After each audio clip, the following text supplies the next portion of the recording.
Hi, it's Chloe Bear, and thanks for watching. We are on day 13 of the Break the Stigma challenge, and I apologize to those of you who have been following along and realized that I went out of order because I was trying to upload videos to YouTube, and I'm still very new at this and I'm not very good at it.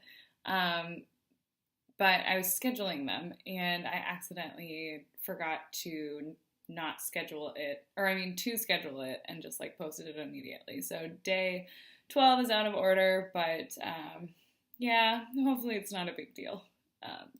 Anyway, I have day 13 ready for you from the Instagram story, but I really went quickly through it when I did the Instagram challenge, and I think I must have been in a hurry or something. But I wanted to talk a little bit more about it because I think it's an important topic, and it's something I struggled with. The question today of the Break the Stigma Challenge is, do you have somebody that you feel like you can talk to, and just one person?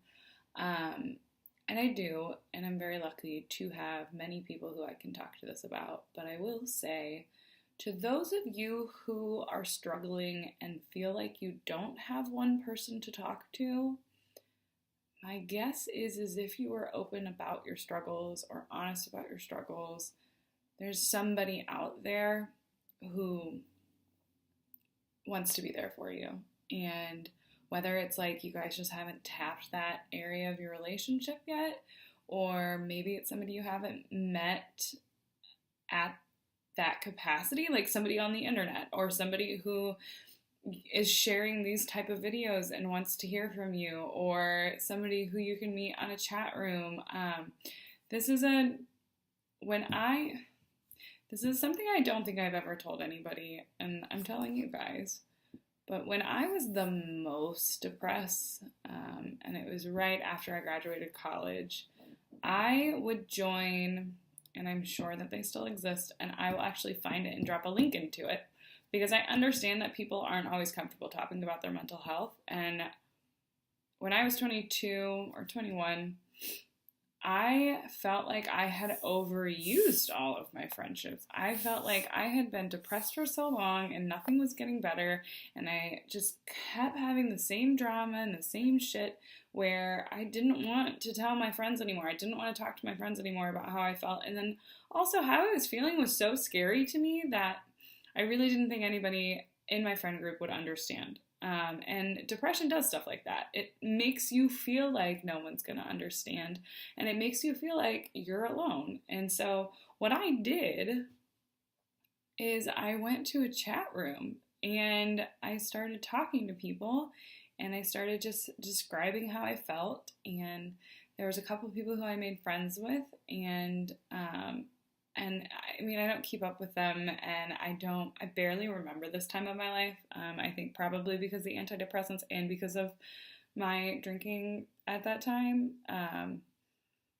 But it helped me out, like in the middle of the night when I wanted to like drunk dial an ex, or when I was obsessing over thoughts that, I was never going to kill myself, but obsessing over that thought.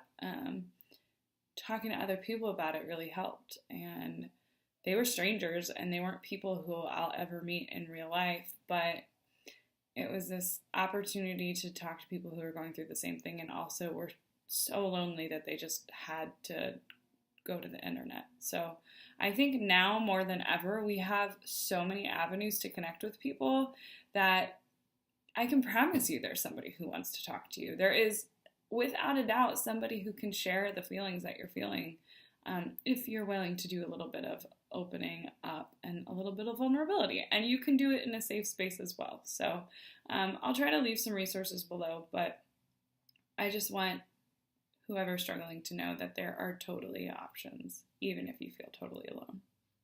So I'm going to play the Instagram story just for the sake of it. But yeah, if you have any other resources that you know of where it helps people. Of course, there are crises lines. I think a lot of people know about the crises lines, and I'll leave those below. But yeah, there are always options. So enjoy the Instagram story today, and thanks for watching. Hi, the question of the day is, do you have at least one friend that you can talk to about this stuff, or one person in your life? And yes, I have a bunch. I'm pretty open about my mental health experiences and overcoming things like trauma and dealing with managing depression and anxiety. And so luckily that kind of openness kind of reciprocates, and I think a lot of people feel comfortable talking to me about that sort of thing. So it's nice because I have a lot of friends who are either going through the same things or who, just know how to listen, and yeah, I definitely am blessed in that aspect of my life, in that I have a lot of people and a really good therapist.